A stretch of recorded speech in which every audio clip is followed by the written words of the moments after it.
बिल्कुल सही है कि अभी सभी लोगों को पैसा नहीं मिला। उसमें दो तरह के निवेशक थे, एक तो एजेंटों के माध्यम से जो निवेश किया और दूसरा जिन्होंने सीधा किया। अब उनके पास, कुछ लोगों के पास कागजात भी नहीं है और पोर्टल में तो तभी उनका दावा माना जाता है जब तक उनके पास पेपर्स ना हो। तो मेरा माननीय मंत्री जी से आग्रह है कि क्या इस तरह की भी व्यवस्था होगी, जो एजेंटों के माध्यम से पैसा दिया गया था, क्या उन दावेदारों का भी पैसा लौटाने के लिए कोई मैकेनिज्म डेवलप करने का काम करेंगे? सर, मैकेनिज्म तय करने वाले विषय में जजेस जो पैनल में बैठे हैं, सुपरवाइज कर रहे हैं, वो तय करते हैं, ना कि सरकार। क्योंकि आखिर इस मामले में सुप्रीम कोर्ट की निगरानी में जब मामला चल रही है और हर रेगुलेटर के मुताबिक एक जज और उनके पैनल, सेबी के लिए अलग, कोऑपरेटिव के लिए अलग, वो पीएटी पर्ल्स कोऑपरेटिव के लिए अलग, जब जजेस के नेतृत्व में कमेटी है, वो तय करते हैं कौन से मापदंड में हम पैसा रिफंड करना है। इसलिए मंत्री हमारे माननीय सदस्यगण के सुझाव को हम जज के साथ पेश कर सकते हैं, मगर निर्णय करने वाले हम नहीं हैं। धर्मवीर गांधी सर, जो जस्टिस लोधा कमीशन में जो 50,000 करोड़ की प्रॉपर्टी चिन्हित की गई थी, पर्ल कंपनी की, बीएससीएल की, अरसारा की तो बात ही छोड़िए, और कुछ साल पहले की गई थी, वो 50,000 करोड़ की बहुत ही बेशकीमती जगह पर जो जायदाद थी, उसको कुर्क करके पर्ल के करोड़ों निवेशकों को वो पैसे वापस क्यों नहीं किए गए?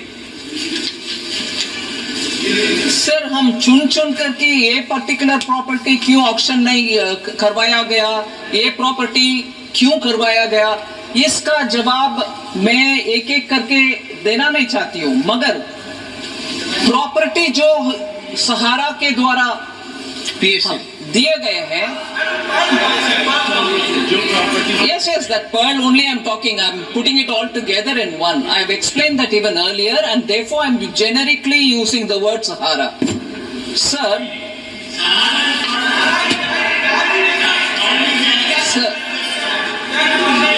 I may allowed to give a reply to our honorable member who asked questions, sir, and after which, if you permit, they can have more questions for which I'm willing to answer.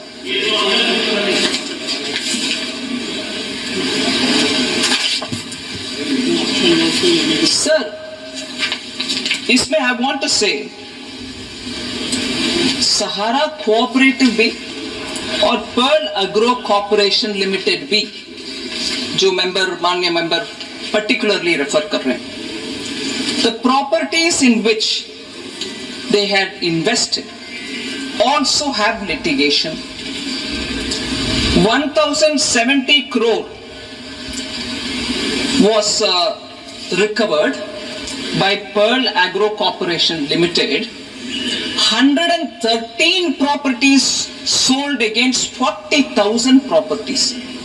So I just want to say, 1,070 crores obtained, recovered, but the several other properties which for Pearl Agro or for the cooperative in Sahara are invested in severely litigated properties. So the property papers may be here, but auction is not possible till that litigation. I'll just give an example. Around 62,643 crores was invested in Ambi Valley. Now, Ambi Valley has very many other litigation dimensions. I'm not getting into the details. So auctioning doesn't mean that I can, because I have the paper, I can go for an auction. That itself is embroiled in so many litigations, sir. So unless that is cleared, I can't even go say, right, auction, give me the money.